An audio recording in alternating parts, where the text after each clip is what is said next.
Čau! Mani sauc Kristaps, un es šogad vidusskolā un domas priekšsēdētāju vēlēšanās kandidēju par prezidentu. Čau, es esmu Jete, un es komandā ar Kristapu kandidēju par viceprezidentu.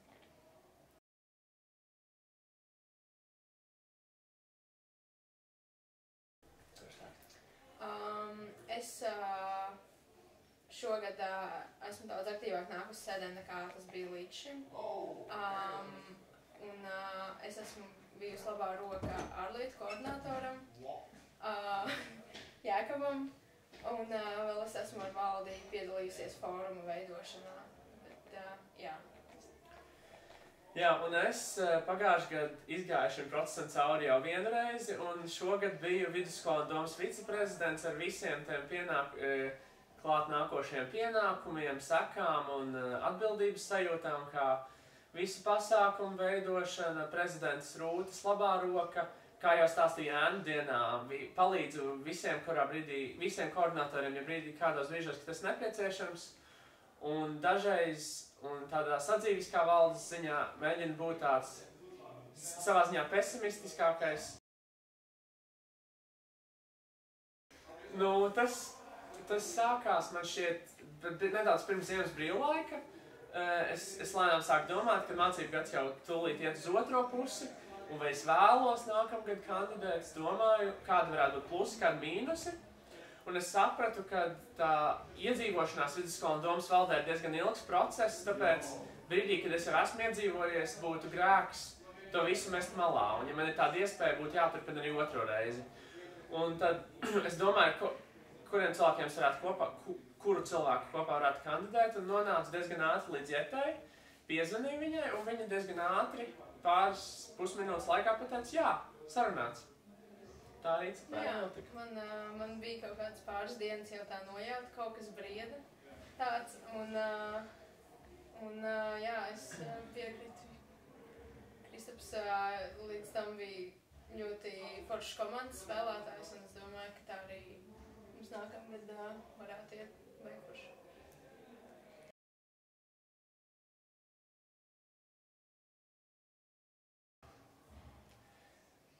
Man liekas, ka mūsu savstarpēji saista tāds nedaudz klišejisks varbūt termins, bet pilsoniskā līdzdalība un tāds aktīvisms. Es iesaistos vidusskolēnu domē, nedaudz arī mūsu skolas Eiropas parlamenta vēstnieku skolas pulciņā, un vienkārši esmu aktīvs visu laiku, un man šķiet, Jeta pat arī pastāstīs, bet viņa vada mūsu skolas Eiropas vēstnieku skolas pulciņu, un ļoti aktīvi iesaistās kaut kādās politiskās lietās.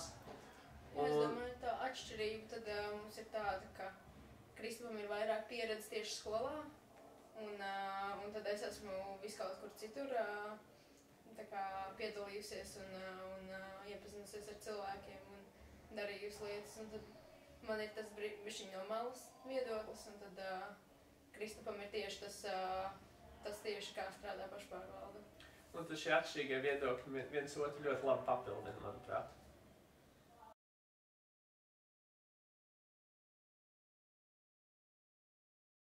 Es domāju, mēs noteikti turpināsim to, kas ir šogad iesākta reforma par domas dalībniekiem. Es domāju, ka līdz šim tas nav līdz galam bijis veiksmīgi, tādā ziņā, ka ir liels potenciāls, bet viņš vēl joprojām nav piepildīts. Es domāju, ka to mēs noteikti turpināsim un arī eksperimentēsim vairāk ar to. Un ko mēs varbūt pamainīsim, man nešķiet, ka ir ļoti daudz jāmaina, jo es jau esmu šeit gadu un kaut kādas lietas, kas man šķita, ko vajadzētu pamainīt, jau es lēnām esmu iekustinājis. Man personīgi vēl vairāk gribētos likt uzsvaru uz saulaicīgu notikumu vai pilnīgi jebkādu lietu paziņošanu visiem apkārtējiem, jo mēs ar to rēķinamies, respektīvi valde ar to var rēķināties, bet bieži ir tā, ka pasākums vai kaut vai, pasākums var salīdzinoši vēl tikt paziņots un pārējiem cilvēkiem un skolāniem nav iespēja ielikt to savos grafikos, tāpēc es vēlētos likt uzsvaru uz tādu ļoti laicīgu un konsekventu komunikāciju ar apkārtējiem.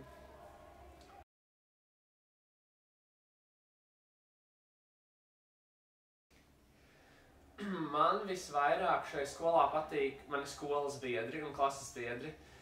Tāpēc, ka pēc 9. klases es nācu no mūzikas skolas, un šis bija, un pirmā ģimnāzija bija pilnīgi kaut cita atmosfēra, kurā es nekad nebiju bijis, bet tas man deva nevis tādas bailes, bet tieši otrādāk tā sajūta, ka man blakus stāv cilvēki, kas tik ļoti daudz var izdarīt, un viņi dienā dara tieši to pašu, ko es, pildu tos pašus mājasdarbus un iet uz tām pašām stundām, man ļoti dzen uz priekšu par to, ka nekam nav robežu, vienkārši ir jāgrib un jādara.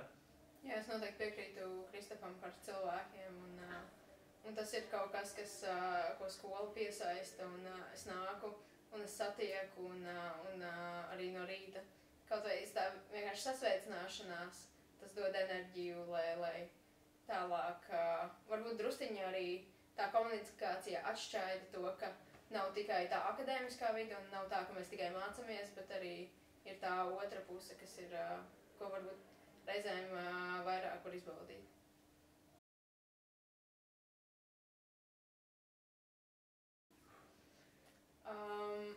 Mēs esam ar pieredzi, mēs saprotam, kā strādā VD, un mums ir konkrēti mērķi. Jā, mums ir skaidra bilde, ko mēs gribam, un arī ko mēs negribam. Un man liekas, tā skaidrība ir vissvarīgākais, kad nevis neziņa par to, vai šito, vai kas būs, kā būs, bet pat ir kādas lietas, ko mēs negribam, mēs zinām, ka mēs to negribam, un mēs arī no tā neslēpjamies. Tāpēc tā skaidrība un jau mūsu minētā apusējā pieredze gan skolas mērogā, gan Jetei Rīgas skolēnu domē un citos tādos vairāk globālos pasākumos un organizācijās, mums dod diezgan visaptvarošu skatu uz to, kā būtu jāorganizē sociālā dzīve skolā. Mums būs daudz vieglāk ielikt tajā vāveres ritenī, un nebūs tā, ka viss darbs apstāsies, un tad mēs sāksim no nulles mācīties, kā kaut kādas lietas darīt, bet tā kā mēs turpināsim to, kas jau tagad ir sākts.